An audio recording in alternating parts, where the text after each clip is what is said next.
It was when I was sitting in my studio one day. I threw a pot on the wheel and it was a little covered jar that I wasn't very happy with, and I left it there.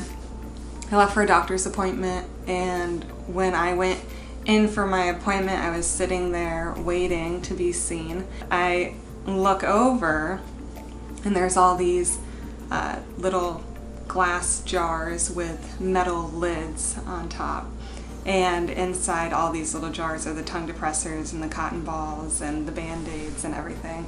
I realized that ugly little pot I just threw in my studio in the morning looked exactly like this. At that time, my subconscious was already making work about my health and what I was going through and my experience, and that it was time for me to actively start making work about my health, which was a scary thing. I started doing it privately. I was nervous to show other people, but I worked towards doing a final show. At my show, I gave a talk.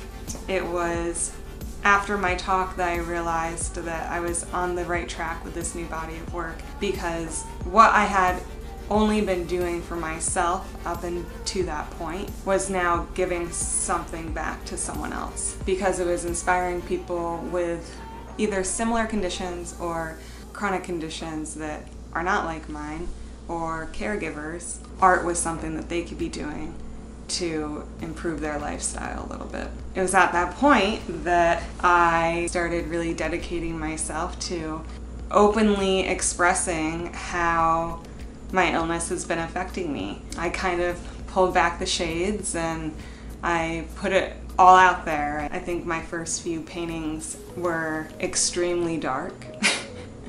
That's okay though, because it was what I was truly going through.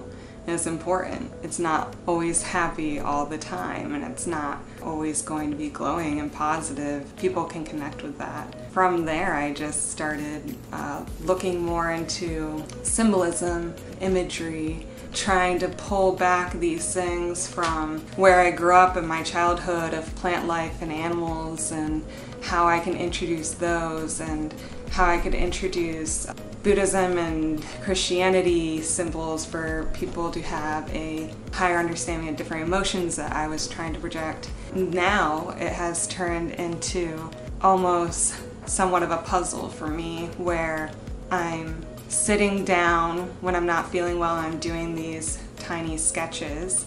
After that, it's thinking about how I was feeling in that moment, how I'm going to express how I was feeling in that moment to a viewer, taking those moments and dividing them up into tiny symbols and images that we see in everyday life that have meaning to us if we realize it or not. And taking all of those little pieces and putting them together in specific ways to tell a larger story. You know, sometimes someone that really resonates with it can see the entire story. Other times people just pick out one piece that's important to them. But I do find with this work that I'm making that people connect with it in a way that is appropriate for them at the time, and it brings something up in them.